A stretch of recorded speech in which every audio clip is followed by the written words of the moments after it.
Hello guys, आपका स्वागत है हमारे यूट्यूब चैनल जियो स्टोरी टीवी पर। यहाँ आपको मिलेगा हिंदी नोवेल सीरीज जिसमें रोमांस, धोखा, बिलियनर और CO life style, horror, mystery and adventure जैसी कहानियाँ शामिल हैं। अगर आपको हिंदी नोवेल पढ़ना या सुनना पसंद है तो हमारे चैनल को सब्सक्राइब कीजिए और हमारे साथ इस कहानी भरे सफर का हिस्सा बनिए। चलिए वीडियो शुरू करते हैं। डिस्क्लेमर, कृपया इसे ध्यान से सुनें। इस वीडियो में दिखाई गई सभी कहानियां, पात्र और घटनाएं पूरी तरह काल्पनिक हैं। इनका किसी भी वास्तविक या असली व्यक्ति, स्थान या घटना से कोई संबंध या लेना देना नहीं है। ये वीडियो केवल मनोरंजन के उद्देश्य से बनाई गई है। हमारा उद्देश्य केवल आपको एक अच्छी कहानी सुनाना है। हम किसी भी प्रकार की गलत जानकारी, अंधविश्वास या भ्रामक गतिविधियों को बढ़ावा नहीं देते। दर्शकों से अनुरोध है कि इसे केवल एक कहानी के रूप में ही देखें। ज़ारा एक पल को ठिठकी, फिर उठकर उनके पीछे हो ली। दोनों के जाने के बाद प्राइवेट रूम का माहौल थोड़ा अजीब हो गया। टीम लीडर ने हंसकर माहौल सुधारने की कोशिश की। प्रेसिडेंट मल्होत्रा, आप माफ करिएगा। प्रोफेसर शर्मा अपनी गर्लफ्रेंड को बचा रहे थे। जवानी में ऐसा होता है, प्यार व्यार। हाँ, अर्जुन का चेहरा और भी ठंडा हो गया। होटल से बाहर निकलते ही राजत शर्मा ने ज़ारा मेहता की तरफ देखा। चेहरे पर वही मुलायमपन था। कहीं और खाना खाएं? हॉटपॉट चलेगा? उन्होंने ऐसे बात की जैसे कुछ हुआ ही न हो। ज़ारा बिना पूछे नहीं रह सकी। हम सच में ऐसे ही निकल आए? राजत ने चश्मा सटीकते हुए कहा। बिल्कुल, क्यों नहीं। मैंने 2 महीने आपकी रिसर्च के लिए तैयारी की। इतना बड़ा मौका था, आपने ऐसे ही छोड़ दिया? आप भी ना। क्या मैं ज्यादा भावुक हो गया? राजत के होठों पर मुस्कान थी। ज़ारा ने होंठ चबाए, फिर बोली, जब से पता चला कि आपकी रिसर्च मल्होत्रा ग्रुप के साथ हो रही है, मुझे पता था ये दिन आएगा। अर्जुन मल्होत्रा मुझे जाने वाला नहीं था। खैर, जितनी तैयारी थी हो गई। अब आपको मेरी जरूरत भी नहीं। मेरा निकलना ही ठीक रहेगा। अपनी टीम की मेहनत मेरी वजह से बर्बाद मत होने दीजिए। इसका कोई मतलब नहीं बनता। राजत की मुस्कान वैसी ही रही। उन्होंने धीरे से कहा, मैं तो तुम्हें थोड़ा और छेड़ना चाहता था, लेकिन तुम इतनी गंभीर हो गई कि अब नहीं छेड़ सकता। मैं भी सच बता दूं, मल्होत्रा ग्रुप के साथ काम करने में मेरी दिलचस्पी नहीं थी। तुमने डिनर पर मेरा मन नहीं लगता देखा था ना? सच में। ज़ारा ने सोचा था कि शायद मल्होत्रा ग्रुप की शर्तें बहुत सख्त थी, इसलिए वो राजी नहीं हुए। जिस प्रोजेक्ट पर मल्होत्रा ग्रुप काम कर रहा है, उसमें शर्मा परिवार का भी निवेश है। मैं अपने बड़े भाई के कहने पर ही मल्होत्रा ग्रुप से बात करने को तैयार हुआ था। अगर मल्होत्रा ग्रुप से काम नहीं हुआ तो मेरी रिसर्च बेकार नहीं जाएगी। और भी निवेशक है, बल्कि तुमने मुझे मल्होत्रा ग्रुप के साथ काम न करने का एक सही बहाना दे दिया। राजत ने हाथ बढ़ाकर हवा में उड़ते बालों को उसके कान के पीछे टिका दिया। बस ज़ारा, तुम्हें मेरे भाई की नजर में फेम फैटाले का दाग लग सकता है। आखिर में मैं ही तुम्हारा नुकसान कर रहा हूं। यह सुनकर ज़ारा को राहत मिली। उसने आत्मव्यंग्य करते हुए कहा, मैं सच में अनुभवहीन हूं। मैं सोच रही थी आप मल्होत्रा ग्रुप के बिना काम नहीं कर सकते। मल्होत्रा ग्रुप के पास पैसा तो भरपूर है, लेकिन वे बहुत दबंग हैं। तुमने अभी जो कहा, रिसर्च का मतलब है बेधड़क नया करना, बिल्कुल सच है। वे बहुत दखल देना चाहते हैं, जिससे हम बंधन में महसूस करते हैं। इसलिए मल्होत्रा ग्रुप सबसे अच्छा विकल्प नहीं है। राजत ने कोमल स्वर में कहा, और हां, मैं तुम्हारा दोस्त हूं। मैंने अपनी आंखों से देखा है कि वो तुम्हारे साथ कैसा सलूक करता है। अगर मेरे पास और विकल्प हो तो उनके साथ जुड़ना मेरे दोस्त होने के लायक नहीं होगा, है ना? ज़ारा के दिल की डोर अनायास खिंच गई। हालांकि वो एक गौण कारण थी, फिर भी मल्होत्रा ग्रुप के साथ सहयोग करने या न करने में उसकी भावनाओं को भी शामिल किया गया था। वो बहुत भावुक हो गई। शुक्रिया, प्रोफेसर शर्मा। राजत ने चलने का इशारा किया। साथ चलते हुए बोले, अगर सच में शुक्रिया अदा करना है तो कल मेरे साथ हॉर्स फार्म चलो। पश्चिमी शहर का हॉर्स फार्म अब दोगुना बड़ा हो गया है। मैं बहुत दिनों से जाना चाहता था, पर साथ जाने लायक कोई नहीं मिला। लेकिन मुझे घुड़सवारी नहीं आती, तो फिर मुझे मौका मिल जाएगा शिक्षक बनने का। तुमने मुझे इतनी बार प्रोफेसर कहा है, कम से कम एक बार सच में शिक्षक बन ही जाऊं। ये ठीक है। डिनर के बाद अर्जुन मल्होत्रा गाड़ी में बैठकर बांद्रा स्थित अपने घर लौटा।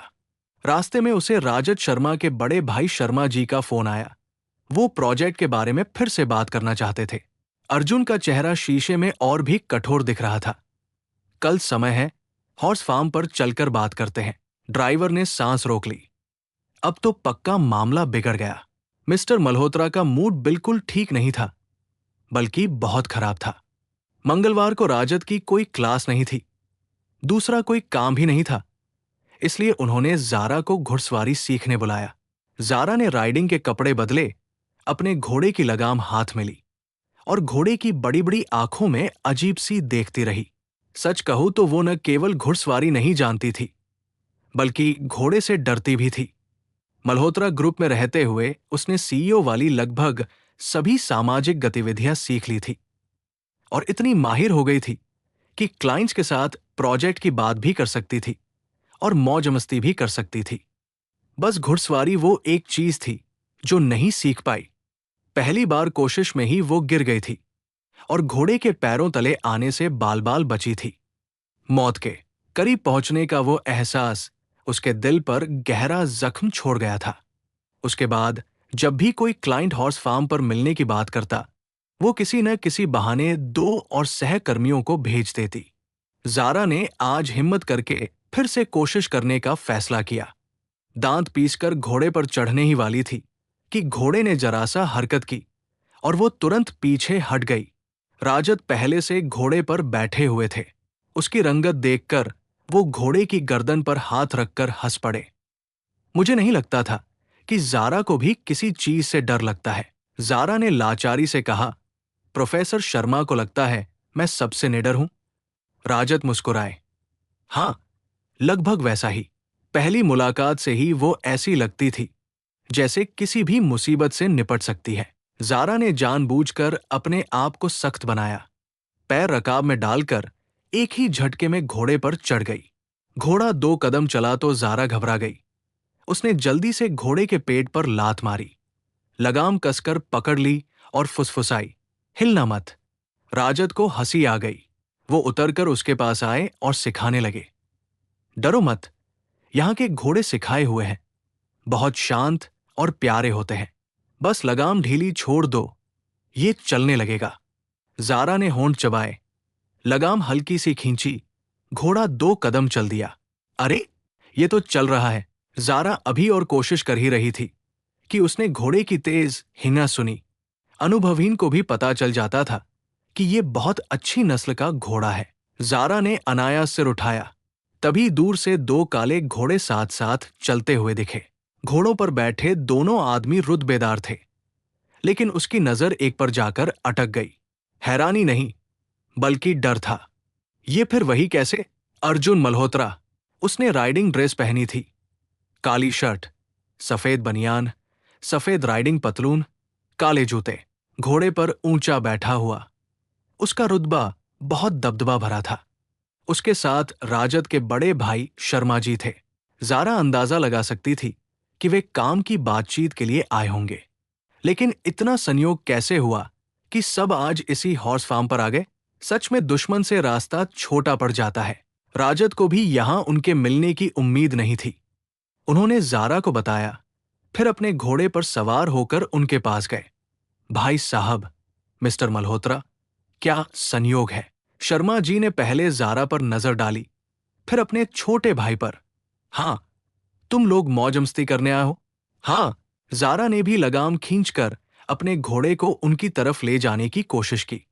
वो शर्मा जी को जानती थी, मिलने पर नमस्ते न करना अशोभनीय होता, लेकिन घोड़े को चलाना और उसे सटीक दिशा में चलाना दोनों अलग बातें थी। उसने बहुत कोशिश की, लेकिन घोड़ा चक्कर काटता रहा। अर्जुन ने लापरवाही से कहा, प्रोफेसर शर्मा को काफी फुर्सत है, वीकडे पर भी घूमने निकल पड़े। मिस्टर मल्होत्रा से फुर्सत की तुलना नहीं कर सकता, लेकिन दोस्तों के साथ वक्त गुजारने का समय तो निकाल ही लेता हूं। राजत ने दोस्तों शब्द पर जोर देकर कहा, जो बड़ा अर्थपूर्ण था। अर्जुन ने बेरुखी से पूछा, दोस्त? वो मेरी सेक्रेटरी भी है, अभी घुड़सवारी नहीं आती, मैं सिखा रहा हूं। जारा ने सिर उठाया। राजत मुस्कुराए, शायद परिचय कराने की जरूरत नहीं। भाई साहब और मिस्टर मल्होत्रा दोनों उन्हें जानते हैं, है ना? अर्जुन ने दस्ताने पहने हाथ से लगाम 2 बार लपेटी। सर्दी की धूप में उसकी आंखें हमेशा से कम उदास लगती थी और अब उनमें एक ताना भरी मुस्कान भी थी। जाना पहचाना सा लगता है। जारा अब अर्जुन से सामना होने पर बिल्कुल सहज हो चुकी थी। उसने शांति से उसकी तरफ देखा और औपचारिकता से कहा, मिस्टर मल्होत्रा। फिर उसने अर्जुन और शर्मा जी के बैठने के तरीके पर एक नजर डाली, जैसे उसने लगाम सही से कसी नहीं थी। उसने रस्सी को अपनी कलाइयों पर 2 बार लपेटा, लगाम कसी, घोड़े के पेट पर हल्का सा लात मारा और घोड़ा अंततः आगे बढ़ा। हालांकि चलते चलते वो भटक गया और जारा को दूसरी तरफ ले गया। राजद को हंसी आ गई। उन्होंने अपना घोड़ा उसके पास बढ़ाया, उसकी लगाम अपने हाथ में ले ली और बच्चे की तरह उसे खींच ले गए। मेरे साथ आओ। घोड़ा डगमगाता हुआ चल रहा था। जारा थोड़ी डरी हुई थी, इसलिए बोल पड़ी, तो लगाम मजबूती से पकड़े रहना, अभी छोड़ना मत। शर्मा जी ने अर्जुन की तरफ देखा। जारा अंततः राजद के साथ उनके सामने पहुंच गई। 4 लोग, 4 घोड़े एक दूसरे को देख रहे थे। जारा ने शर्मा जी को भी नमस्ते किया। शर्मा जी। शर्मा जी ने सिर हिलाया। मिस मेहता, बहुत दिनों बाद मिले। सुना है आप आंसू के साथ अच्छा काम कर रही हैं। सच में होशियार लोग जहां जाते हैं वहां छा जाते हैं। जारा ने विनम्रता से कहा, प्रोफेसर शर्मा की शिक्षा का फल है। अर्जुन की आंखें थोड़ी सिकुड़ गई, चेहरा ठंडा था। शर्मा जी ने फिर जारा पर नजर डाली, फिर राजद से कहा, हम अभी अस्तबल के पास से आ रहे थे। देखा तुम्हारा गोद लिया हुआ बछड़ा। लगता है उसे कुछ हो गया है। सारे नौकर उसके पास जमा थे। क्या तुम जाकर देखोगे? राजद जारा को अकेला छोड़कर अर्जुन के साथ नहीं जाना चाहते थे।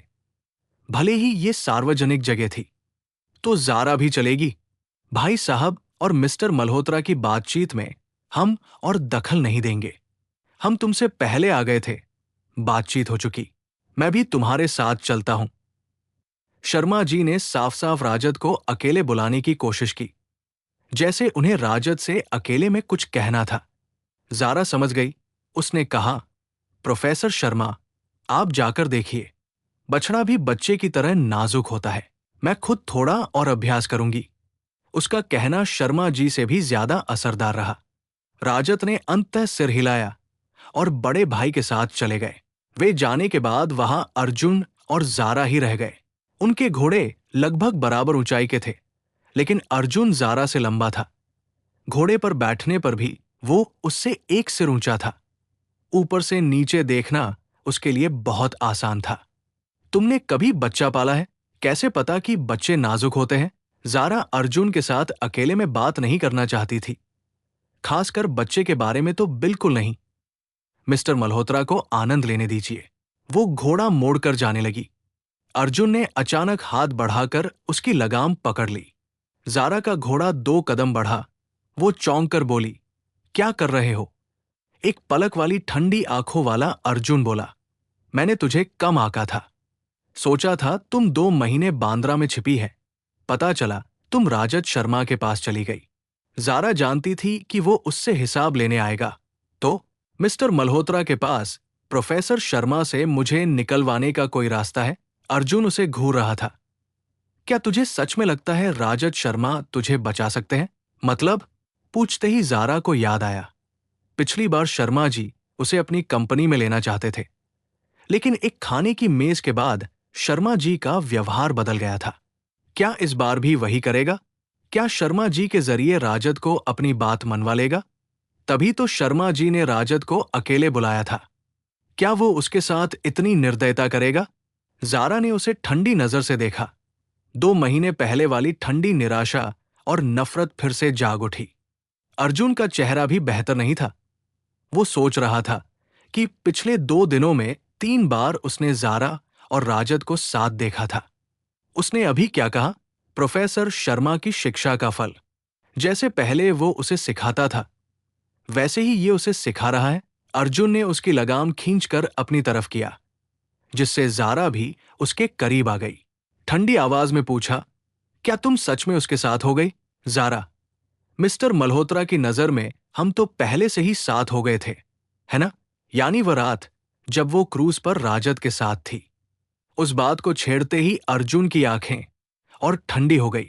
उसने धीरे से कहा, अगर तुम चाहती है कि मैं तुझे छोड़ दूं तो एक बाजी लगा ले। मुझे घुड़सवारी नहीं आती। उसने जानबूझकर वो काम चुन लिया जो वो नहीं कर सकती, फिर कहेगा कि छोड़ दिया। अर्जुन की आंखें साफ और तेज थी। हार मान रही है? मेरे जैसा अदब का इंसान मिस्टर मल्होत्रा से बाजी लगाए। जीतेंगे भी तो मजा नहीं आएगा। लोग कहेंगे नौसिखिया पर जुल्म ढा रहे हैं। मैं आपको बदनामी कैसे उठाने दूं? ज़ारा राजद पर मुसीबत नहीं लाना चाहती थी, इसलिए बड़ी इज्जत से बात कर रही थी। अर्जुन ने घोड़े को 2 कदम आगे बढ़ाया। उसका घोड़ा ज़ारा के घोड़े से टकराया। मतलब मैं तुझ पर जुल्म ढा रहा हूं? ज़ारा ने माथा सिकोड़ा। उसे लगा उसकी बात में कुछ छेड़खानी थी। अर्जुन पहले ही घोड़े से उतर चुका था। तुझे नहीं आता तो मैं सिखा दूं क्या? ज़ारा कुछ समझ पाती इससे पहले अर्जुन ने उसकी काठी पकड़ी, पैर रकाब में डालकर एक ही झटके में उसके पीछे बैठ गया। ज़ारा उतरने ही वाली थी कि अर्जुन ने हाथ बढ़ाकर लगाम खींच ली, जिससे वो उतर नहीं पाई। उसने गर्दन घुमाई। मिस्टर मल्होत्रा, ये ठीक नहीं। क्या ठीक नहीं? वे बहुत करीब थे। अर्जुन की छाती लगभग उसकी पीठ से सटी हुई थी। जब तुम मेरे अधीन थी, मैंने सब कुछ सिखाया, सिर्फ घुड़सवारी बाकी रह गई। तुमने एक बार गिरकर फिर सीखने की हिम्मत नहीं की। अब देख, यहां आकर मेरी नाक कटवा दी। क्या उसे बुखार है? उसकी नाक कटे या न कटे, उससे क्या? ज़ारा उससे दूर होना चाहती थी। उसे तो उसके बोलने पर उसकी छाती की हल्की सी कंपन भी महसूस हो रही थी। लेकिन काठी एक व्यक्ति की थी। घोड़े की पीठ भी उतनी ही चौड़ी थी। बचने की कोई जगह नहीं थी। मैं आपका एहसान मानती हूं, कृपया मुझे उतार दीजिए। आखिरी शब्द दांत पीसकर कहे गए। अर्जुन ने बिल्कुल अनसुना कर दिया। उसने घोड़े के पेट पर लात मारी। चल ज़ारा। ज़ारा के हाथ में जो घोड़ा 2 कदम भी मुश्किल से चलता था, वो अर्जुन के हाथ में मानो जान आ गई हो। तेजी से दौड़ने लगा, जैसे उड़ रहा हो। घुड़सवारी करने वाला जानता है कि घोड़े पर संतुलन बनाना कितना मुश्किल होता है। ज़ारा तो नौसिखिया थी। उसे अपनी लड़खड़ाती देह को संभालने के लिए काठी की लोहे की रेलिंग कसकर पकड़नी पड़ी। ज़ारा का गुस्सा 7वें आसमान पर था। वो जानबूझकर ऐसा कर रहा था। अर्जुन उसे घुड़सवारी सिखाने नहीं, बल्कि सबक सिखाने आया था। हॉर्स फार्म बहुत बड़ा था। ऊंचे नीचे टीले थे। घुड़सवारी के लिए बढ़िया जगह थी, लेकिन सर्दी में हरियाली कम थी। घोड़ों की टापों को छुपाने के लिए घास नहीं थी। ज़ारा ने अचानक लगाम पकड़कर जोर से पीछे खींच ली। घोड़ा उसके जोर से बगल की तरफ मुड़ गया। जोर से हिनहिनाया। अर्जुन ने तुरंत माथा सिकोड़ा। उसी समय घोड़ा पिछली टांगों पर खड़ा हो गया। ये दृश्य दूर से देखने वालों के लिए भी डरावना था। घोड़े पर बैठे लोगों की तो बात ही अलग थी। अर्जुन ने तुरंत लगाम कसकर पकड़कर घोड़े को काबू में किया। 3-5 सेकंड के अंतराल के बाद घोड़े ने पैर जमीन पर रखे, 2 चक्कर काटे और रुक गया। अर्जुन ने डांटा, तेरा दिमाग खराब है? दौड़ते घोड़े पर लगाम इतनी जोर से खींचते हैं तो वो सहम जाता है। आज मैं न होता तो तुम नीचे गिर जाती। ज़ारा ने शांति से कहा, मैं जानती हूं, इसी तरह पिछली बार गिरी थी, लेकिन आज इसी से आपको भी गिराना है। 1000 दुश्मन मारे, 800 अपने भी मरे। ज़ारा को इससे कोई फर्क नहीं पड़ता, बस उसे ये अच्छा नहीं लगता कि वो उसकी जिंदगी पर ऐसे काबू पाने की कोशिश करे। अर्जुन ने ताना मारा, तेरी हिम्मत बढ़ गई है। मिस्टर मल्होत्रा शायद दूसरों को गिड़गिड़ाते देखने के आदी है, इसलिए एक बात भूल गए हैं। ज़ारा के होंठ सिकुड़ गए। मल्होत्रा ग्रुप और प्रोफेसर शर्मा की टीम के बीच सहयोग में मल्होत्रा ग्रुप को हमारी जरूरत है, हमें मल्होत्रा ग्रुप की नहीं। तो उसे ऐसे उसके साथ खिलवाड़ करने का क्या हक? अर्जुन की नजर थोड़ी नीचे हुई। उसकी शर्ट का कॉलर ऊंचा नहीं था, बाल बांधे थे, गर्दन के पीछे की त्वचा बहुत सफेद और नाजुक थी। वो बोला, तो बता, शर्मा जी ने राजद शर्मा को अकेले क्यों बुलाया? ज़ारा ने उसकी गर्दन पर पड़ती सांस से बचते हुए कहा, मैं बड़े लोगों के दिमाग की क्या बताऊं? अर्जुन, जब तुम मेरे साथ थी, किसकी हिम्मत थी कि तुझसे ऐसे खिलवाड़ करता? जारा ने बेरुखी से कहा। मिस्टर मल्होत्रा भूल रहे हैं, आपके अलावा दूसरे क्लाइंट इतने बेहुदा काम नहीं करते। अर्जुन। जारा ने पीछे देखे बिना ही जान लिया कि अर्जुन के चेहरे का रंग अब बहुत बुरा होगा। पर किसने पूछा? मिस्टर मल्होत्रा, मुझे उतार दीजिए। अर्जुन ने अचानक हाथ बढ़ाकर उसकी ठुड्डी पकड़ ली। जारा बचना चाहती थी, लेकिन अर्जुन ने ठंडे स्वर में कहा, तुम किसी से भी छेड़खानी कर सकती थी, लेकिन मुझे अचानक याद आया, जब तुम मेरे साथ थी, तुमने राजत शर्मा के साथ सोकर मेरा विश्वास तोड़ा था। अभी तक उसका हिसाब नहीं लिया। उस पर पहले से ही उसके ढेरों कर्ज थे। अब एक और जुड़ गया। जारा ने चिढ़कर कहा, तुम और क्या करेगा? राजत शर्मा को भूल जा। तुम अकेली रहेगी, वरना अंजाम भुगतना पड़ेगा। जारा ने दांत पीसकर रख दिए। तुम? अर्जुन ने अचानक फिर पूछा। वो बच्चा कैसे गिरा? इतनी जल्दी बदल गया विषय।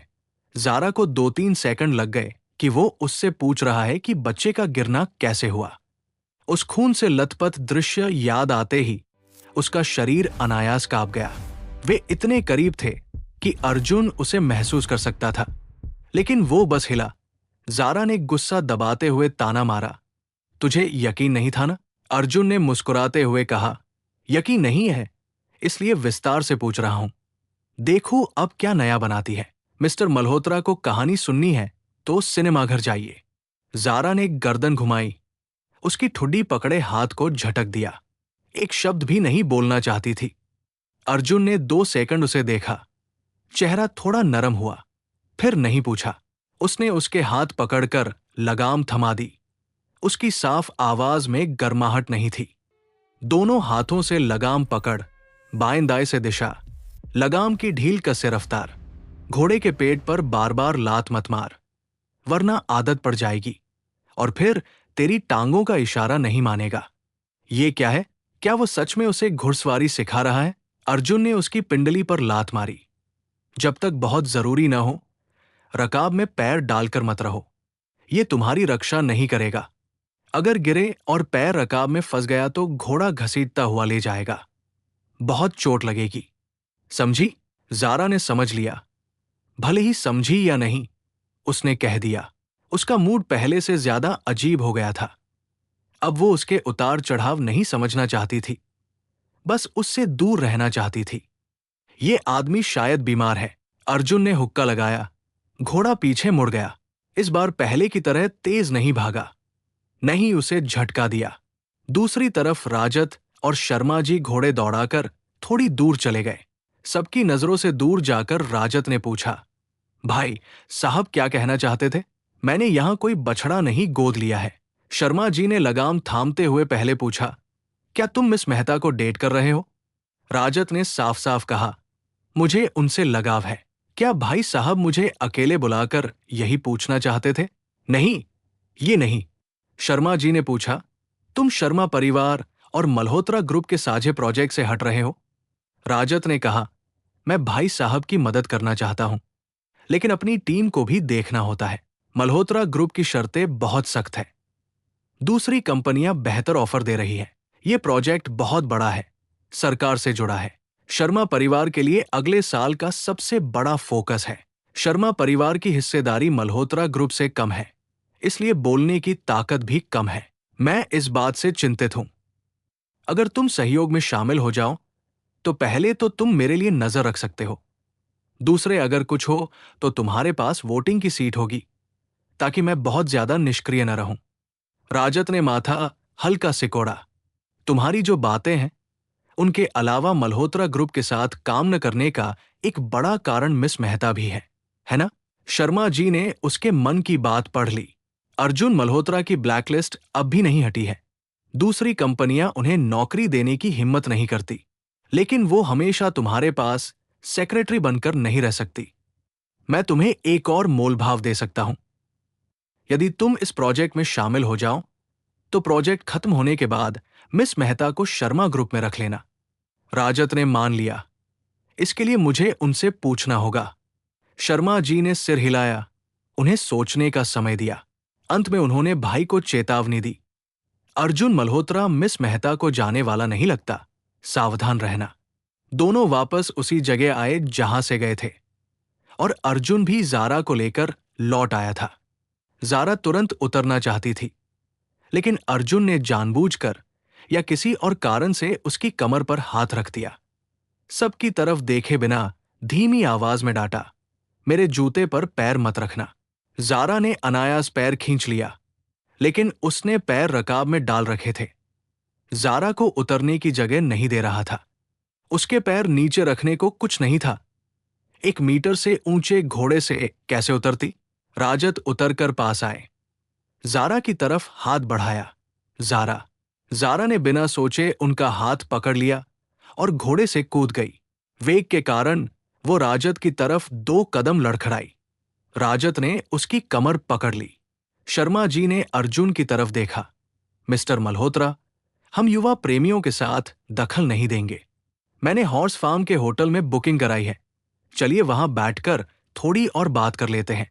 ठीक है। अर्जुन ने उन दोनों की तरफ देखा तक नहीं, सीधे शर्मा जी के साथ चल दिया। राजत ने जारा को संभाला, ठीक हो? मुझे नहीं लगता था कि भाई साहब और वो भी आएंगे। अर्जुन के उससे कुछ कहने और शर्मा जी के राजत से कुछ कहने के तरीके से जारा को ये नहीं लगा कि हॉर्स फार्म आना और उनसे मिलना महज संयोग था। बहुत संभव है कि कल होटल के बाहर उन्होंने कुछ बातें की हों जो अर्जुन के कान तक पहुंच गई हों। वो जानबूझकर आज उनका इंतजार कर रहा था, जानबूझकर आकर उन 2 वाक्यों से उसे चेतावनी दे गया। राजत ने जारा को वो सब बताया जो उनके भाई ने कहा था। जारा ने होंठ चबाए, प्रोफेसर शर्मा, आपने मन बदल लिया? अब मल्होत्रा ग्रुप के साथ सहयोग करेंगे? राजत के मन में उथल पुथल थी। भाई ने फायदे नुकसान इतने साफ साफ बता दिए थे। वो अब शर्मा परिवार से अलग नहीं थे, लेकिन शर्मा परिवार के सदस्य थे और शर्मा परिवार एकजुट था। राजत उसे घोड़े का सिर छूने ले गए ताकि उसे आदत हो जाए और डर कम हो। मैं तुम्हें शर्मा ग्रुप में लाना चाहता था, लेकिन 2 महीने पहले तुम्हारी तबीयत ठीक नहीं थी। अगर उस समय शर्मा ग्रुप में आती तो नई जगह ढलना, अपने मां बाप के मामले संभालना, सब एक साथ बहुत होता। इसलिए मैंने तुम्हें अपने पास रखा। अपने पास रखकर वो उसे पैसे कमाने का काम तो दे सकता था, लेकिन इतना व्यस्त नहीं कि वो सांस न ले सके। दोनों तरफ से फायदा था। वो उसके लिए इतना सोचता था तो जारा भी उसका एहसान चुकाना चाहती थी, उसका प्रोजेक्ट पूरा करवाने में मदद करना चाहती थी। इसके अलावा शर्मा ग्रुप में जाने का मतलब था स्थायी नौकरी, स्थायी आमदनी। उसने कृत्रिम हार्ट की कीमत देखी थी, मशीन और ऑपरेशन मिलाकर लगभग 8 लाख रुपए। अगर बाद में डोनर मिल गया और फिर डोनर लगवाना पड़ा तो अलग से 1,50,000 रुपए और लगेंगे। उसके पास इतने पैसे नहीं थे। मैंने कहा था, मल्होत्रा ग्रुप मेरे लिए अब कुछ नहीं है, आप टीम के मुखिया हैं। अगर आपने मन बना लिया तो हम सब आपके साथ हैं। अर्जुन और शर्मा जी हॉर्स फार्म से होटल तक गोल्फ कार में सवार थे। उन्होंने लापरवाही से पीछे मुड़कर देखा तो धूप में घास के मैदान पर एक पुरुष और एक स्त्री एक दूसरे को देखकर मुस्कुरा रहे थे। उनकी आंखों में एक साझा भविष्य की रोशनी थी। हमेशा गहरे अर्जुन को बस ये एहसास हुआ कि उसके सीने में आग लग रही थी। जारा मेहता, क्या वह सच में उसकी बात को अनसुना करने की हिम्मत करेगी?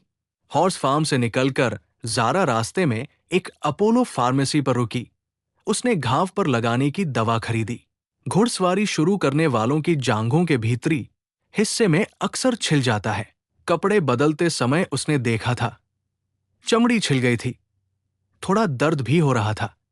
सच कहूं तो उसने जानबूझकर घोड़े को रोकने की कोशिश की थी, क्योंकि उसे पता था कि अर्जुन की घुड़सवारी के हुनर से वो घोड़े को काबू में कर लेगा। बस उसे चिढ़ाना था, उसकी जान को खतरा नहीं था।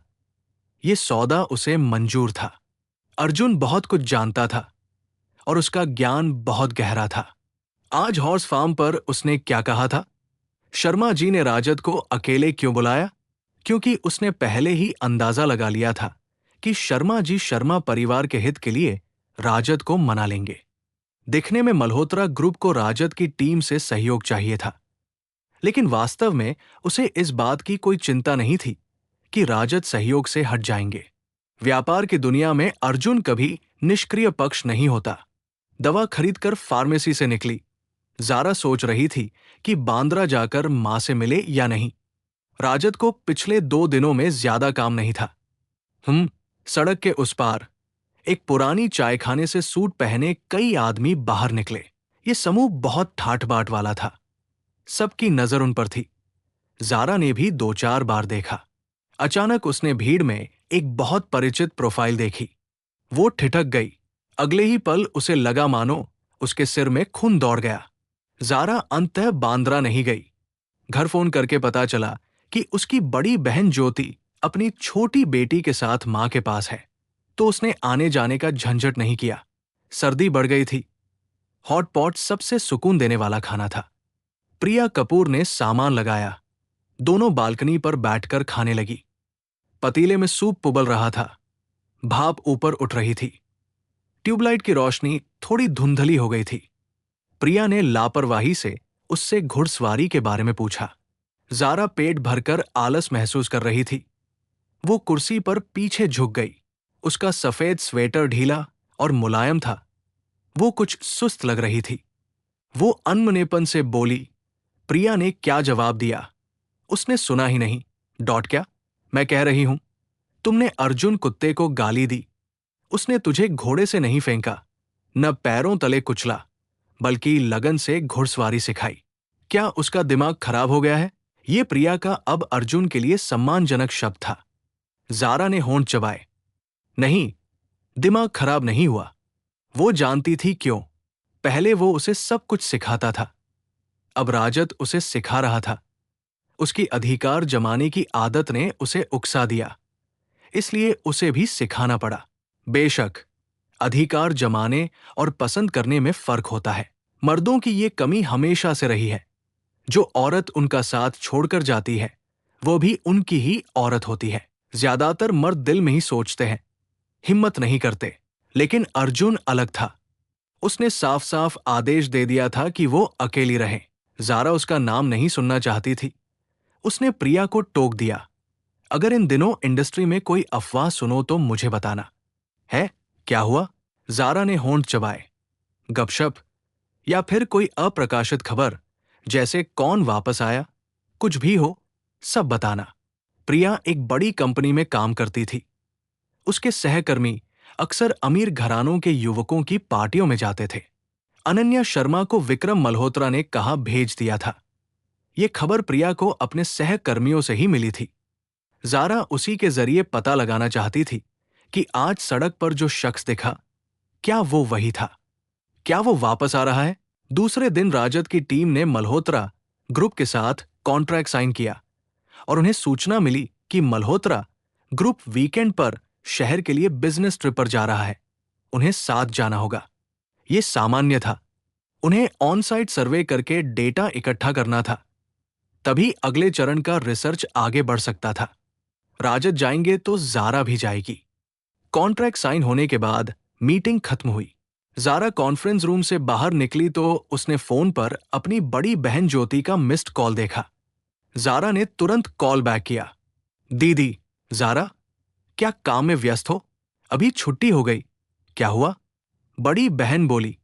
मां के बारे में बताना था। पिछले 2 दिन से उन्हें सीने में जकड़न, सांस लेने में तकलीफ हो रही है। खाना भी ठीक से नहीं खा पा रही है। रंग भी उड़ गया है। मुझे डर है कहीं उनका दिल और बिगड़ न जाए। जारा ने बिना देर किए कहा, मैं अभी आती हूं। मां को अस्पताल ले चलती हूं चेकअप कराने। बड़ी बहन बोली, मैं भी चलती हूं।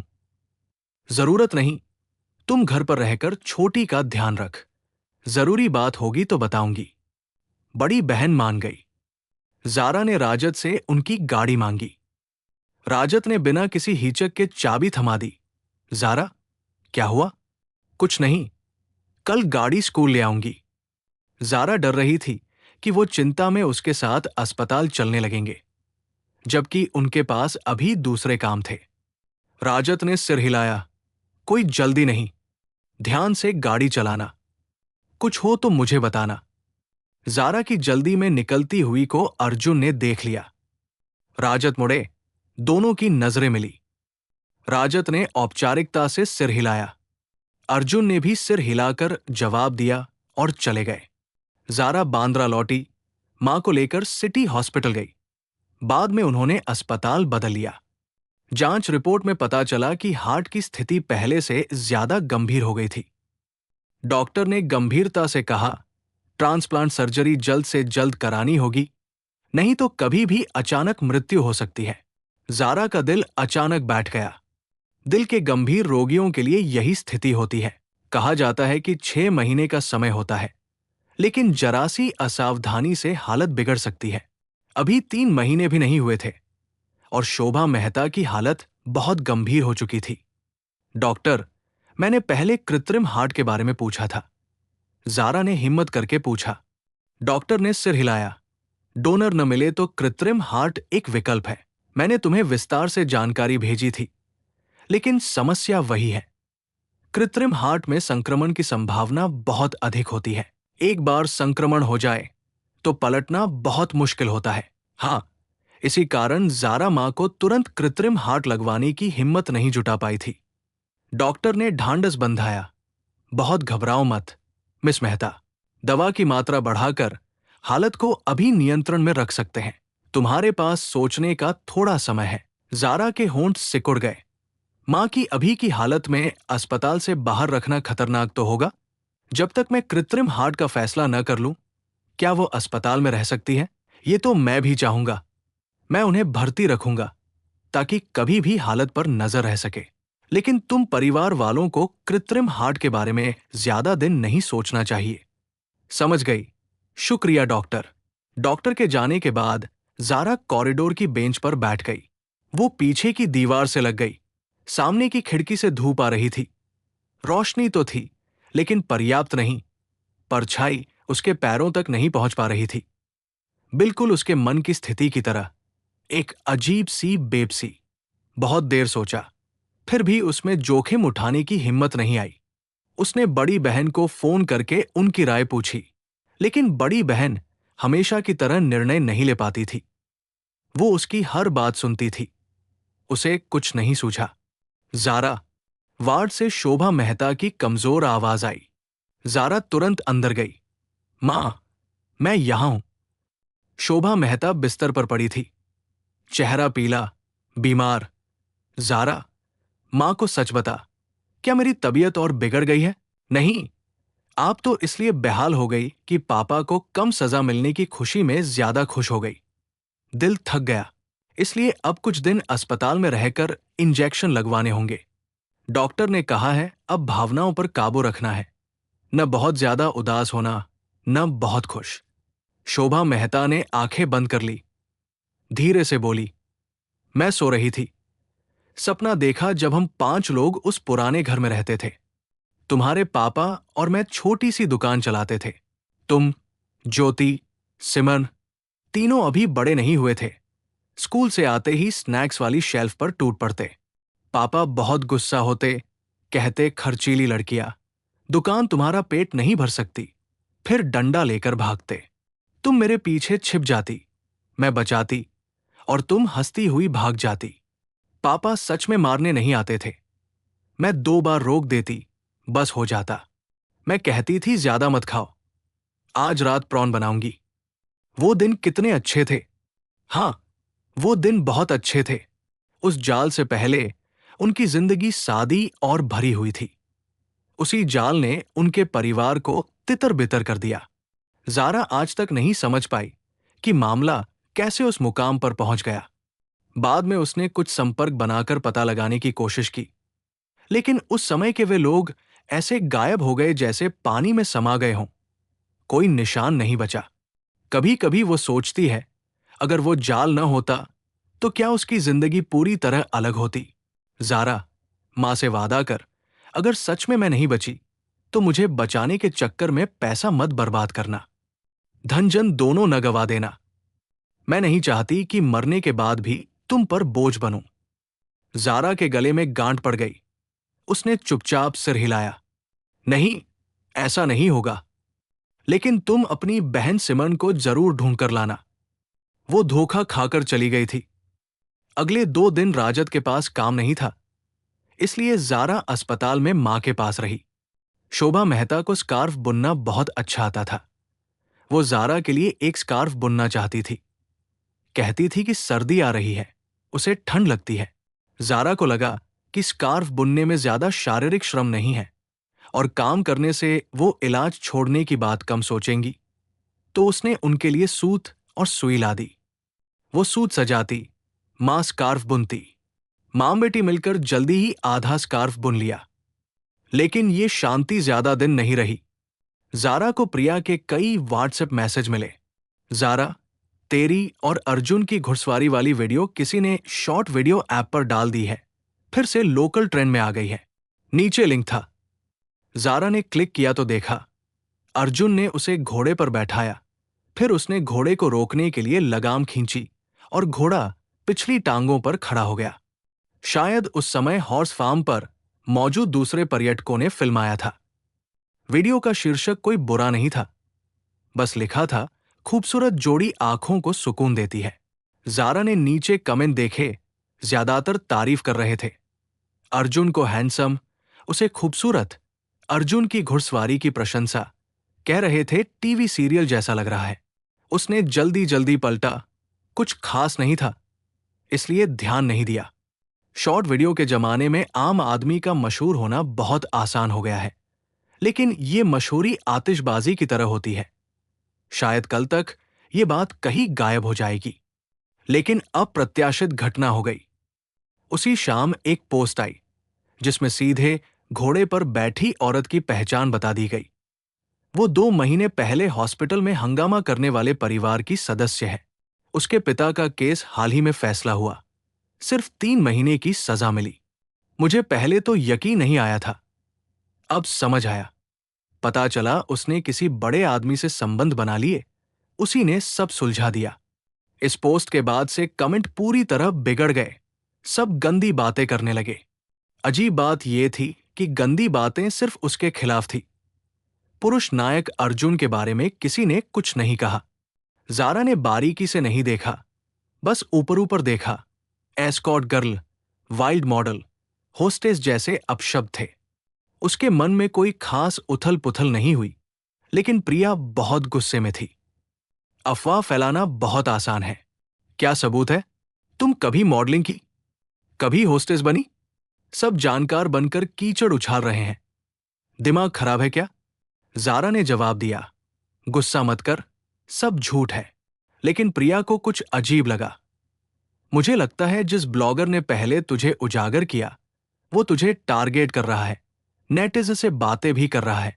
ये कमेंट देख, किसी और का बॉयफ्रेंड छीन लिया और उसका आईपी एड्रेस महाराष्ट्र में है। मुझे लगता है कोई जान पहचान वाला है, मैं पता लगाती हूं कि कौन है। जारा को लगा प्रिया मजाक कर रही है, लेकिन वो सच में लग गई। उसने उस ब्लॉगर की पुरानी पोस्टें, फॉलो किए गए दोस्त, कमेंट सेक्शन में बातचीत, सब छान डाला और असली मास्टरमाइंड पकड़ लिया। सच में पुरानी जान पहचान थी। सर्दी की एक दुर्लभ धूप में अर्जुन और शौर्य ने गोल्फ खेलने की योजना बनाई। शौर्य का आज खेल और किस्मत दोनों अच्छी थी। उसने होल इन वन लगा दिया तो सबने मजाक में लाल लिफाफे और खाने की दावत मांगी। शौर्य ने उदारता दिखाते हुए एक के बाद एक साइन किए। एक मैच में लाखों रुपए बांट दिए।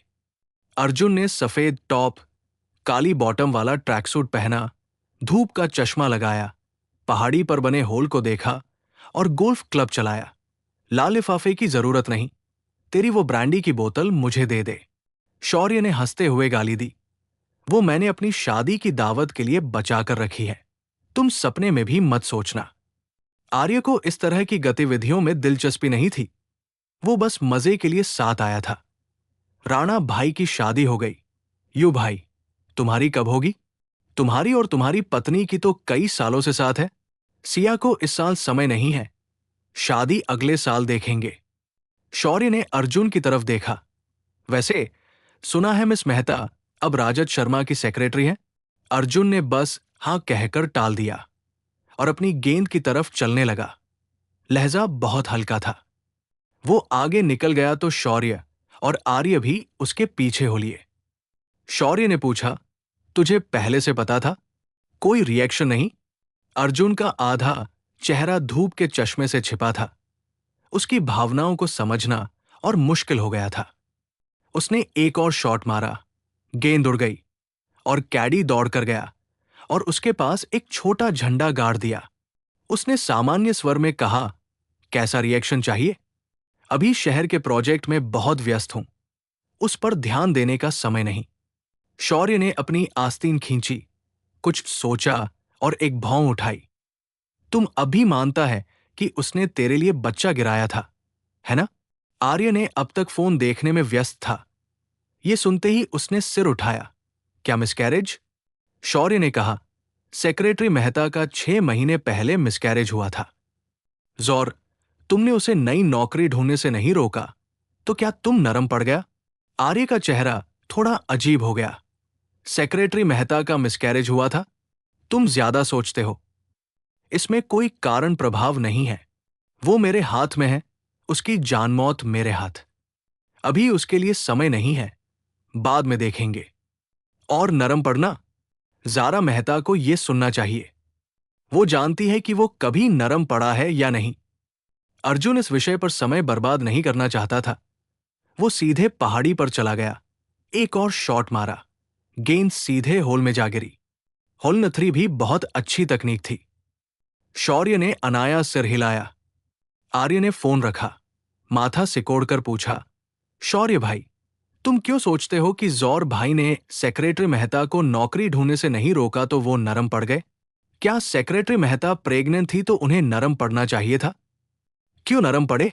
आर्य ने ताना मारा। बस कुछ एबॉर्शन फीस और पोषण का खर्च दे दो, बस हो गया। शौर्य ने उस पर नजर डाली। ये इसलिए कह रहे हो क्योंकि तुमने कभी किसी औरत के लिए सच में दिल नहीं लगाया। आर्य ने हंसते हुए कहा, तुम तो ये कह रहे हो कि जौर भाई ने सेक्रेटरी मेहता के लिए दिल लगाया था। शौर्य मुस्कुराए। सेक्रेटरी मेहता गोल्फ भी अच्छी खेलती है। आर्य को समझ नहीं आया कि वो अचानक ये क्यों कह रहा था। शौर्य ने ठुड्डी से अर्जुन की ओर इशारा किया, तुम्हारे जौर भाई ने सिखाया था। उस समय जारा मेहता अभी अभी अर्जुन के पास आई थी, कुछ नहीं जानती थी। अर्जुन ने एक एक करके सब कुछ सिखाया था। उस जैसे आदमी को कब इतना धैर्य आया? हां, जारा मेहता के लिए। उस लाड़ प्यार और खासियत के कारण शौर्य को हमेशा लगा कि ये दोनों शादी कर लेंगे। लेकिन अब हालात ऐसे हो गए। उनके रिश्ते में ये तीखा मोड़ कब आया? शौर्य ठीक से याद नहीं कर पाया। बस धुंधला सा याद है कि एक बार बारिश की रात अर्जुन बहुत बेमूड लग रहा था। वो रॉयल ओक क्लब में अकेला शराब पी रहा था। बारटेंडर उससे डर गया और उसे फोन किया। जब वो पहुंचा तो अर्जुन सोफे पर उल्टा लेटा था। आमतौर पर वो भावनाएं न दिखाने वाला सबसे उदासीन आदमी था, लेकिन उस दिन उसके चेहरे पर इतनी साफ दुश्मनी और ताना था, मानो किसी ने उसे ठेस पहुंचाई हो। उसे तुरंत अंदाजा हो गया कि ये जारा मेहता से जुड़ा है। आर्य फोन स्क्रॉल कर रहा था तो उसने जारा और अर्जुन की घुड़सवारी वाली वीडियो देखी और नीचे के गंदे कमेंट भी देखे। उसकी आंखें सिकुड़ गई। सेक्रेटरी मेहता कभी शांत नहीं बैठती। जौर भाई, उसने जोर से पुकारा। अर्जुन मुड़ा। आर्य ने तेज कदमों से जाकर उसे फोन थमाया। अर्जुन ने धूप के चश्मे के पीछे से पोस्टें पलटीं। चेहरा थोड़ा ठंडा पड़ गया। आर्य ने उसका चेहरा देखा। हटवा दूं? इसी बीच जारा की बड़ी बहन ज्योति मां से मिलने आ गई, इसलिए जारा ने उनके हवाले करके अस्पताल से निकल गई। प्रिया ने कहा कि उसने अफवाह फैलाने वाले को पकड़ लिया है।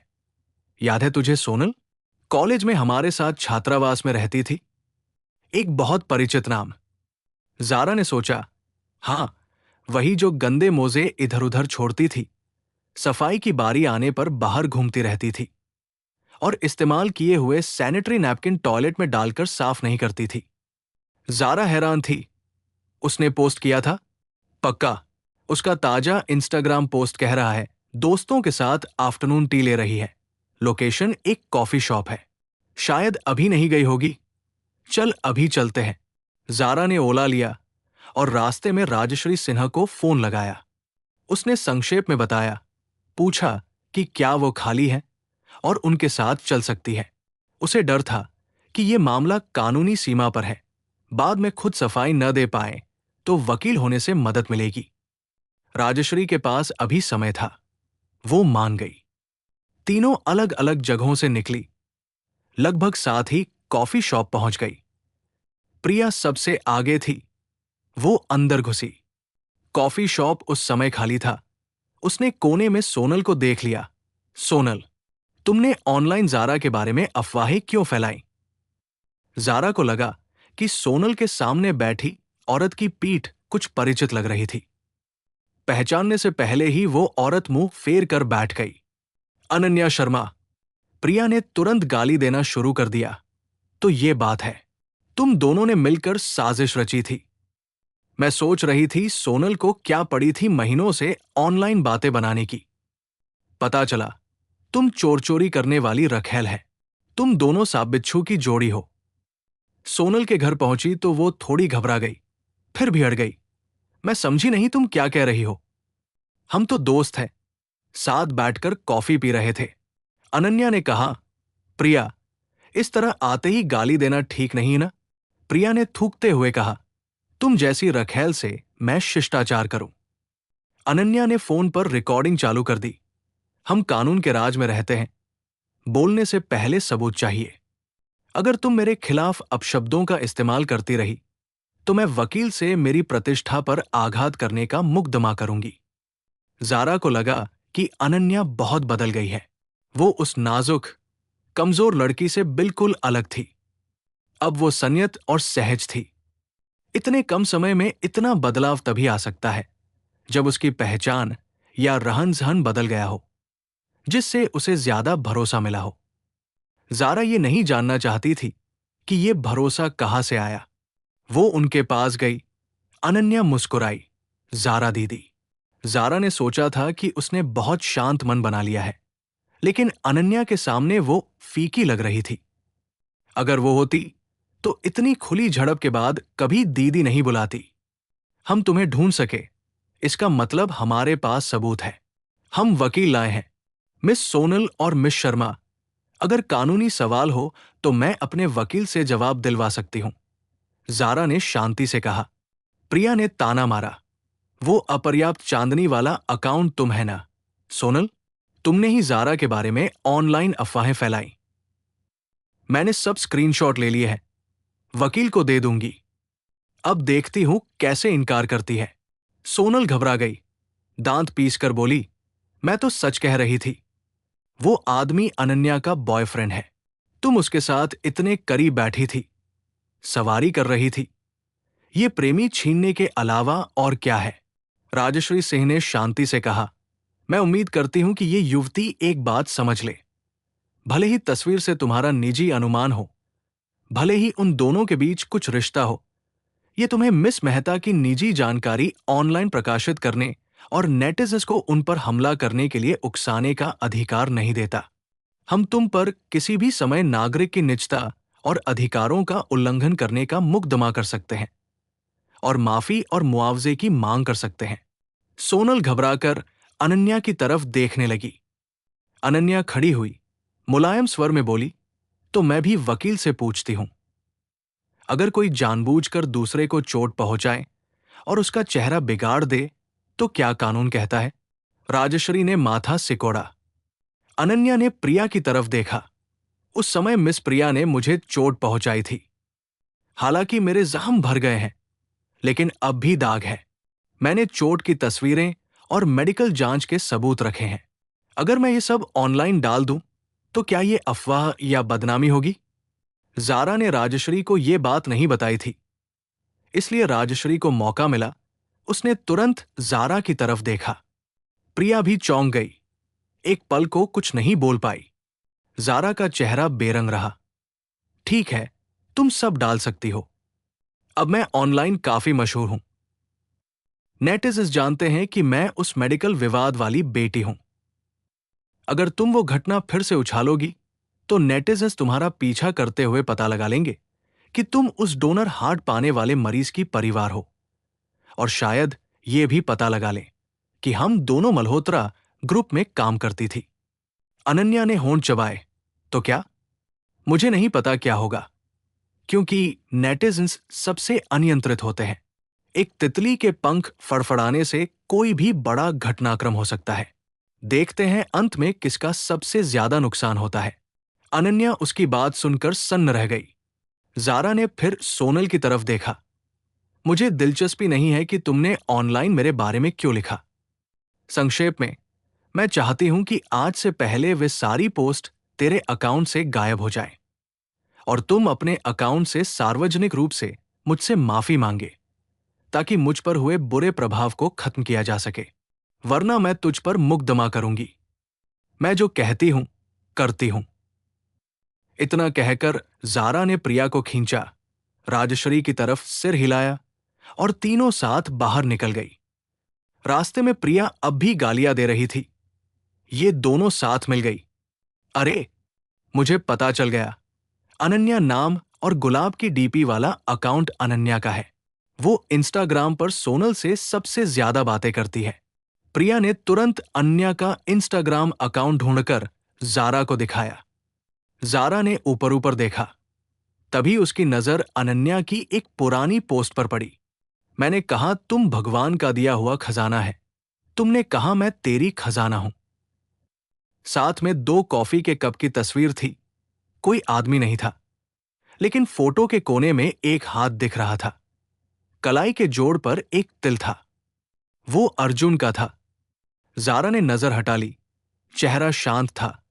उसने राजश्री से कहा, आज की मदद के लिए शुक्रिया राजश्री मैडम। राजश्री ने सामान्य स्वर में कहा, मुझे कुल 1.5 घंटा लगा। मेरे हिसाब से ये 30,000 रुपए बने। जारा, हालांकि मुझे भूख लगी है। पैसे से ज्यादा खाने में दिलचस्पी है। अगर तुम खाना खिला दो तो वकील की फीस माफ कर सकती हूं। तब जारा को पता चला कि वो उससे मजाक कर रही थी। वो हंस दी। ठीक है, आज मैं खाना खिलाती हूं। होटल से निकलते समय हल्की बारिश होने लगी। राजश्री ने कहा कि वो गाड़ी ले आती है, लेकिन बोलते बोलते उसकी नजर दूर जा टिकी। आंखों में एक ठंडक थी। जारा ने उसकी नजर का पीछा किया। यश हैरान एक बहुत छोटी सी प्यारी लड़की को कंधे पर हाथ रखे होटल से बाहर निकल रहा था और एक स्पोर्ट्स कार में बैठ गया। जारा को याद आया कि उसने उस समय लॉ फर्म में भी यश हैरान को देखा था। लगता था वो राजश्री से मिलने आया था। प्रिया ने बड़बड़ाते हुए कहा, यश हैरान? उसकी तो पिछले महीने शादी हुई थी। जिस लड़की से वो चिपक रहा था वो तो इंस्टाग्राम वाली लगती है। हां, विक्रम मल्होत्रा ने भी उसका जिक्र किया था, लेकिन जारा उसकी शादी वाली लड़की को नहीं जानती। अप्रत्याशित रूप से राजश्री ने जवाब दिया, हां, उसकी पत्नी मैं हूं। जारा और प्रिया दोनों ने हैरानी से उसकी तरफ देखा। तो यश हैरान अपनी पत्नी को धोखा दे रहा है। राजश्री का चेहरा शांत था। उसने गाड़ी निकाली और उन्हें उनके घर छोड़ दिया। प्रिया चेहरे पर मास्क लगाते हुए गालियां दे रही थी। मर्द तो तब ठीक रहते हैं जब दीवार पर टांग दिए जाएं। सब मर्द एक जैसे होते हैं। हाय, बस मेरा राहुल अलग है। राजश्री मैडम जैसी खूबसूरत और कूल लेडी को भी ठुकरा दिया। शादी के 1 महीने में ही धोखा। कमीना। जारा ने ज्यादा कुछ नहीं कहा। वो मां के लिए अटेंडेंट चुनने में लगी थी। इस वीकेंड उसे राजद के साथ बिजनेस ट्रिप पर जाना था। पता नहीं कितने दिन लगेंगे, 1 हफ्ता या 15 दिन। बड़ी बहन ज्योति को अपनी 2 महीने की बेटी संभालनी थी। अस्पताल में ज्यादा समय नहीं दे पाती। प्रिया इंस्टाग्राम देख रही थी। सोनल कितनी डरपोक है। सफाई देते हुए भी सारा दोष मुझ पर मढ़ दिया। लिखा कि उसने सिर्फ सुनी सुनाई बातें लिख दी। अपने इंस्टाग्राम पर गुस्सा निकाल रही थी। उसे नहीं पता था इतना बड़ा मामला बन जाएगा। सबसे कहा कि उसकी बातों को गंभीरता से न ले। नीचे कमेंट में सब उसे गाली दे रहे हैं। थोड़ी देर बाद प्रिया ने बताया कि सोनल ने कमेंट बंद कर दिए। 2 घंटे बाद प्रिया ने बताया कि सोनल ने अपना इंस्टाग्राम अकाउंट ही डिलीट कर दिया। तो छोड़ो, यही खत्म करते हैं। जारा इस मामले को अब और नहीं खींचना चाहती थी। प्रिया ने आखिरी बार कहा। रिवर्सल इतनी तेजी से हुआ कि अगर मैं खुद न देखा होता तो लगता कोई पीआर टीम लगा दी। आमतौर पर पोस्ट करने वाला भले ही सफाई दे दे, नेटिजन्स फिर भी सवाल उठाते हैं कि कहीं उसे दबाव में तो नहीं लाया गया। लेकिन सोनल के मामले में ऐसा नहीं हुआ। सोनल के सफाई देने से पहले ही ऑनलाइन राय पलटनी शुरू हो गई थी। रॉयल ओक क्लब के मुख्य हॉल में तेज संगीत बज रहा था। आर्य बार के सामने झुककर धीरे धीरे पेय पी रहा था। फोन पर मैसेज भेजा, जौर भाई, ऑनलाइन मामला लगभग खत्म हो गया। अर्जुन ने ठीक है कहकर जवाब दिया। आर्य क्लब से बाहर निकला, सड़क के किनारे सिगरेट पीने लगा। उसने ऊपर देखा, अनायास ही एक परिचित चेहरा दिखा, राजत शर्मा। वो सड़क के उस पार एक होटल से बाहर निकले थे। उनके साथ एक सूट पहने आदमी था। रोशनी धुंधली थी। उस आदमी का चेहरा साफ नहीं दिखा, लेकिन लंबाई काफी थी। दोनों एक साथ गाड़ी में बैठ गए। आर्य ने सिगरेट की राख झाड़ी, कुछ सोचने लगा। गाड़ी में राजत फोन देख रहे थे। जारा के बारे में ऑनलाइन अफवाहें पहले ही शांत हो चुकी थी। उन्होंने उस आदमी की तरफ देखा। तुमने साफ करवाया? उसने भी कार्रवाई की थी। तो इस बार का श्रेय किसे मिलेगा? जिसने भी किया। सबको लगा कि मामला खत्म हो गया, सब सामान्य हो गया। लेकिन अगले दिन हालात और बिगड़ गए। जारा अभी अभी मुंबई यूनिवर्सिटी पहुंची थी। राजत से ठीक सामने मिल गई। नमस्ते भी नहीं कर पाई थी कि उसका फोन बजा। फोन उठाते ही प्रिया फूट फूट कर रोने लगी। जारा, मुझे कंपनी से लेने आ जा। जारा ने माथा सिकोड़ा, तुरंत मुड़ी और स्कूल के गेट से बाहर चल दी। क्या हुआ? प्रिया के रोते रोते बताए शब्दों से जारा को समझ में आ गया। किसी ने उस रात रॉयल ओक क्लब के प्राइवेट रूम में प्रिया के वर्मा जी द्वारा निर्वस्त्र किए जाने की सीसीटीवी फुटेज के स्क्रीनशॉट उसकी कंपनी के ग्रुप में डाल दिए थे और लिखा था कि प्रिया के साथ बलात्कार हुआ। इस घटना ने कंपनी में हड़कंप मचा दिया।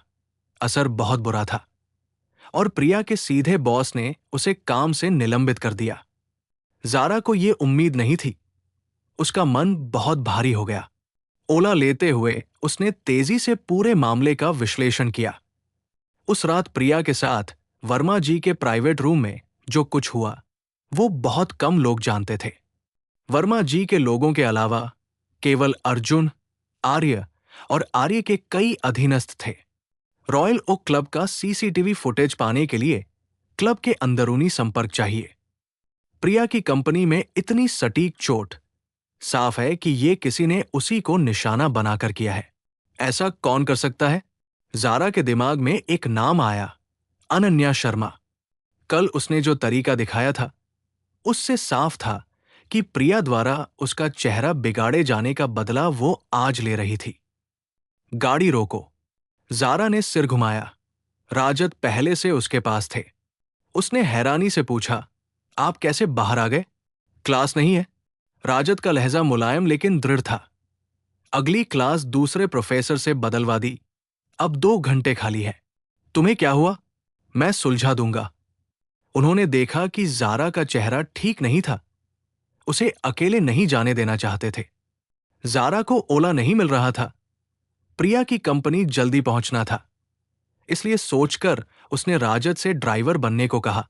गाड़ी में वो सोचती रही, अनन्या को रॉयल ओक क्लब का फुटेज कैसे मिला? क्या आर्य का क्लब पर अधिकार है? क्या आर्य ने उसे दे दिया या अर्जुन ने दिया? उस समय वहां जो लोग थे वे सब गिनती के थे। अनन्या को यह बात अर्जुन से ही पता चली होगी, है ना? बॉयफ्रेंड गर्लफ्रेंड को सब बताना चाहिए। लेकिन यह सोचकर कि वे उसकी और प्रिया की उस रात की दुर्दशा को पीठ पीछे गपशप की तरह इस्तेमाल कर रहे हैं। जारा को घृणा और गुस्सा दोनों आ रहे थे। जारा प्रिया की कंपनी पहुंची तो देखा कि प्रिया अपने बॉयफ्रेंड राहुल के साथ है। प्रिया रोती हुई राहुल को पकड़ रही थी, लेकिन राहुल के चेहरे पर घृणा और ऊब थी। उसने जोर से हाथ छुड़ाया। कंपनी के सहकर्मी खिड़कियों से और नीचे से तस्वीरें ले रहे थे। प्रिया जमीन पर गिर गई। राहुल गाड़ी में बैठकर चला गया। प्रिया फूट फूट कर रोने लगी। वो लड़की जो हमेशा बेफिक्र, खुशमिजाज, जिंदादिल थी, अब पूरी कंपनी के सामने मजाक बन चुकी थी। ज़ारा बिना सोचे गाड़ी से कूदी, अपना कोट उतारकर प्रिया के सिर पर ओढ़ा दिया। राजत ने गाड़ी उनके पास लाकर रोकी। ज़ारा ने प्रिया को गाड़ी में बैठाया। प्रिया ने अपना चेहरा ज़ारा की बाहों में छिपाया और फूट फूट कर रोई। राहुल ने मुझसे ब्रेकअप कर लिया। उस रात वो रॉयल ओक क्लब मुझे लेने आया था।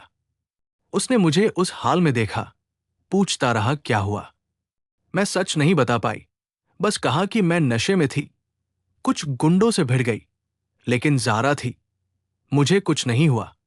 आज उसने वे तस्वीरें देखकर मुझे कंपनी से लेने आया तो बस कहा, रंडी, सोब सोब। ज़ारा ने गहरी आवाज में कहा, जिस आदमी ने तुझे रंडी कहा, उससे ब्रेकअप होने में रोना कैसा? तुझे खुश होना चाहिए कि ऐसे कमीने से छुट्टी मिल गई। गाड़ी लाल बत्ती पर रुकी। ज़ारा ने प्रिया के आंसू पोंछने के लिए टिश्यू निकाला। तभी प्रिया ने सड़क के किनारे एक सफेद गुलाब का फूल देखा। अनन्या का इशारा, यही होगी। प्रिया ने गाड़ी का दरवाजा खोला और बाहर भागी। ज़ारा कुछ समझ पाती, इससे पहले उसे एहसास हुआ, गलत हो रहा है। सड़क पर लोग बाग है, चारों तरफ सीसीटीवी कैमरे हैं। अगर प्रिया ने सार्वजनिक जगह पर अनन्या को पीटा और वो फिल्म हो गया, तो ये प्रिया पर हमला करने का सबूत बन जाएगा। ज़ारा भी गाड़ी से बाहर भागी, लेकिन आगे सड़क पर ध्यान नहीं था। एक गाड़ी उसकी तरफ आ रही थी। अर्जुन उसी वक्त वहां से गुजर रहा था। गाड़ी के पिछली सीट पर बैठा वो अचानक ब्रेक लगने से आगे की सीट से टकराने से बच गया। समय रहते संभल गया। उसने माथा सिकोड़ा। ड्राइवर डरा हुआ था। हकलाकर बोला, डॉट मिस्टर मल्होत्रा, मेरी गलती नहीं है, वो अचानक सामने आ गई। मैं।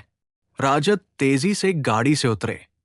गाड़ी ज़ारा से टकराने से कुछ पल पहले उन्होंने उसका हाथ पकड़कर पीछे खींच लिया और अपनी बाहों में ले लिया। जब अर्जुन ने सिर उठाया तो उसने अपनी गाड़ी के सामने एक पुरुष और एक स्त्री को आइडल ड्रामा का दृश्य रचते देखा। उस पल उसके मन में यह ख्याल आया, ड्राइवर उसे टक्कर क्यों नहीं मार दिया? उसका चेहरा बर्फीला था।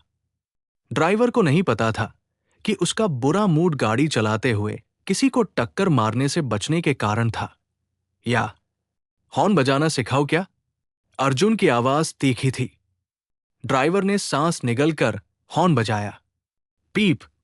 इस ध्वनि ने ज़ारा को सदमे से बाहर निकाला। उसने राजत की तरफ देखा। शुक्रिया। उसे प्रिया की याद आई। अब और कुछ सोचे बिना वो दौड़कर उसकी तरफ गई। अर्जुन की नजर उसके भागते शरीर का पीछा कर रही थी। ड्राइवर ने हिचकते हुए पूछा, मिस्टर मल्होत्रा, आपकी क्लाइंट से मीटिंग है। अर्जुन ने जब देखा कि राजत भी ज़ारा के पीछे भागा तो उसने नजर हटा ली, टाई ढीली की, फिर से उठती हुई आग को अनदेखा किया। बेरुखी से कहा, चलो। गाड़ी चल दी। उसने ध्यान नहीं दिया कि ज़ारा जिस ओर भागी थी वहां अनन्या थी। प्रिया ने अनन्या को थप्पड़ मारने के लिए हाथ उठाया, लेकिन ज़ारा ने समय रहते उसका हाथ पकड़ लिया। प्रिया। प्रिया पागलों की तरह झपटी, चिल्लाई, तुम ही है, तुम रंडी, तुमने ही किया है, मैं तुझे मार डालूंगी। आसपास लोग जमा हो गए। ज़ारा ने प्रिया को राजत की ओर धकेलते हुए जल्दी से कहा, प्रोफेसर शर्मा, कृपया मेरी दोस्त को गाड़ी में बैठा दीजिए। राजत ने गंभीरता देखकर तुरंत प्रिया को खींच लिया। ज़ारा ने घूमकर अनन्या को घूरा, सीधे पूछा, तुमने किया? अनन्या मुस्कुराई, क्या किया? ज़ारा दीदी क्या कह रही है? मुझे समझ नहीं आया। चाहे तुमने किया या नहीं, मैं पुलिस से शिकायत करूंगी और वकील रखूंगी। जिसने भी किया उसे कीमत चुकानी पड़ेगी। ज़ारा ने ठंडे स्वर में कहा। अनन्या ने कंधे उचकाए, तो मैं इंतजार करूंगी। उसका अहंकार इसलिए था क्योंकि उसके पीछे अर्जुन था। प्रिया घर लौटकर अपने कमरे में बंद होकर फूट फूट कर रोई। ज़ारा ने राजत को पहले जाने को कहा। राजत ने सिर हिलाया, जरूरत हो तो कभी भी मुझसे संपर्क करना। थोड़ी देर रोने और सो जाने के बाद दोपहर में प्रिया थोड़ी शांत हुई। उसने कहा कि पुलिस में शिकायत करेगी, वकील रखेगी, तस्वीरें डालने वाले को पकड़ेगी, अनन्या को उसे सजा दिलाएगी। जारा उसके साथ थाने गई, लेकिन जिस अकाउंट ने प्रिया की कंपनी के ग्रुप में घुसकर तस्वीरें डाली थी, उसने तुरंत ग्रुप छोड़ दिया था और आगे पता चला कि वो अकाउंट विदेशी आईपी एड्रेस से था। इससे जांच बहुत मुश्किल हो गई। जारा और प्रिया फिर से लॉ फर्म गई, राजश्री से मिली। राजश्री ने साफ साफ कहा, पुलिस इस मामले में दखल नहीं देगी जब तक तुम ज्यादा सीधे और भारी सबूत न दे सको। पहली बात, यह कोई बड़ा मामला नहीं है। दूसरी, सामाजिक प्रभाव भी बहुत नहीं है। तीसरी, किसी को शारीरिक क्षति नहीं पहुंची। चौथी, दूसरा पक्ष विदेशी जांच का खर्च वहन कर सकता है। इन सबको देखते हुए पुलिस का हस्तक्षेप न करना सामान्य था। जारा सोच ही रही थी कि आगे क्या करे, तभी प्रिया से मानो सारी ताकत निकल गई। उसने निराश होकर सिर झुका लिया और अचानक बोली, डॉट तो छोड़ो। छोड़ो? पीछा छोड़ दे? ये प्रिया की आदत नहीं थी। प्रिया मुरझा गई, सिर नीचे किए बोली, डॉट कंपनी के एचआर ने अभी मुझे मैसेज किया है। परोक्ष रूप से कह रहे हैं कि मैं रिजाइन कर दूं। नौकरी गई, बॉयफ्रेंड ने छोड़ दिया। प्रिया का वो सारा अहंकार और स्वाभिमान एक पल में चकनाचूर हो गया। उसे जिंदगी से थकान हो गई थी, लड़ने की हिम्मत भी नहीं बची थी। प्रिया ने आत्मव्यंग्य करते हुए कहा, और अर्जुन मल्होत्रा अनन्या की मदद करेगा। मैं उसके मुकाबले क्या हूं? कहीं उसे गुस्सा आ गया और उसने मुझे ब्लैकलिस्ट कर दिया तो मैं और नौकरी भी नहीं ढूंढ पाऊंगी। शायद इस बार मेरी किस्मत खराब थी। मैं सीख लूंगी, अब से अनन्या से दूर रहूंगी। जारा का सीना भर आया। प्रिया उसके लिए खड़ी हुई थी, उसी के कारण अनन्या से भिड़ गई थी। प्रिया उसके लिए नौकरी दिलाने के चक्कर में वर्मा जी के चंगुल से बाल बाल बची थी। चाहे अनन्या हो या उसकी नौकरी छिनने की बात, सबसे बड़ा कारण अर्जुन था। यह मछली के कांटे की तरह गले में अटका था। बिल्कुल सच। जारा उसे मना नहीं सकती थी, न ढांढस बंधा सकती थी, लेकिन ये कर्ज उसने अपने दिल में अर्जुन और अनन्या के नाम लिख लिया। राजश्री से विदा लेकर वो प्रिया के साथ लॉ फर्म से बाहर निकली। सीढ़ियां उतरते समय फिर से यश हैरान मिल गया।